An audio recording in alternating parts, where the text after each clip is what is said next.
Halo semuanya, perkenalkan nama saya Patricia Silvana Aulia. Saya dari kelas 10 ke 1. Di siang hari ini saya akan menjelaskan tentang eksplorasi bunyi musik. Eksplorasi memiliki beberapa jenis alat musik berdasarkan sumber bunyinya. Yang pertama membran phone, yang kedua idiophone, dan yang ketiga chordophone, dan yang keempat aerophone, dan yang kelima elektrophone. Saya akan memberikan penjelasan dari masing-masing jenis alat musik tersebut. Yang pertama membran phone. Membran phone adalah alat musik yang dimainkan dengan cara digosok atau dipukul seperti drum atau rebana dan timpani. Yang kedua adalah idiophone. Idiophone adalah alat musik yang menghasilkan bunyi dengan cara digoyang, digosok atau dipukul. Contoh alat musiknya adalah angklung, gamelan, atau maracas. Yang ketiga adalah chordophone. Chordophone adalah alat musik yang dimainkan dengan cara dipetik, digesek, atau dipukuli.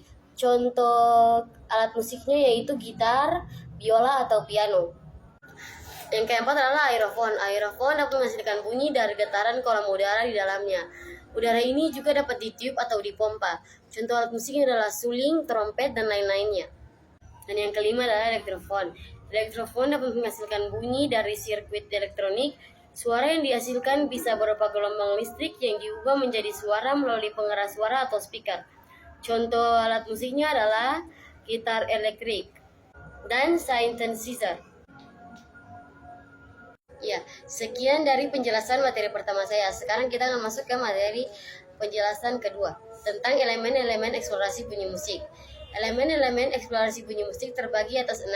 Yang pertama adalah nada, dan yang kedua irama, yang ketiga melodi, dan yang keempat harmoni, yang kelima timbre, yang keenam tempo.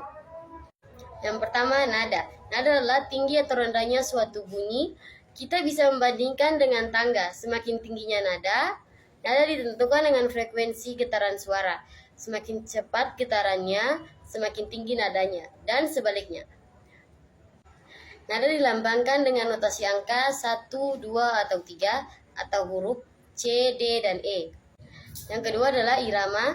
Saya mau ngapusin tadi? Yang kedua adalah irama. Irama adalah panjang atau pendeknya bunyi dan pola ketukan dalam musik. Irama memberikan denyut-denyut pada musik dan membuatnya bergerak. Irama sering diibaratkan sebagai detak jantung musik. Tanpa irama, musik akan terasa datar atau tidak hidup. Contohnya adalah ketukan drum berulang-ulang. Yang ketiga adalah melodi. Melodi adalah susunan nada yang berurutan. Melodi adalah lagu gengki, dengar, dan seringkali menjadi bagian paling mudah diingat dari sebuah musik. Melodi terbentuk dari gabungan nada dan irama.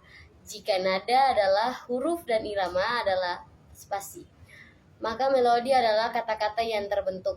Yang keempat adalah harmoni. Harmoni adalah perpaduan beberapa nada yang dibunyikan secara bersamaan. Harmoni menciptakan lapisan atau latar belakang yang memperkaya melodi. Harmoni memberikan rasa penuh dan kedalaman pada musik. Dan yang kelima adalah timbre. Yang kelima adalah timbre. Timbre adalah warna atau karakter unik dari satu suara. Timbre dibedakan suara satu instrumen dengan instrumen lainnya. Meskipun keduanya memakan nada yang sama, timbre lah yang dapat membuat kita bisa membedakan mana yang gitar dan mana yang piano. Yang keenam adalah tempo. Tempo adalah kecepatan ketukan atau laju sebuah musik. Tempo diukur dalam ketukan per menit, beats per menit, atau BPM. Tempo bisa cepat allegro, sedang moderato, dan lambat atau adagio. Sekian penjelasan saya tentang materi pertama dan materi kedua.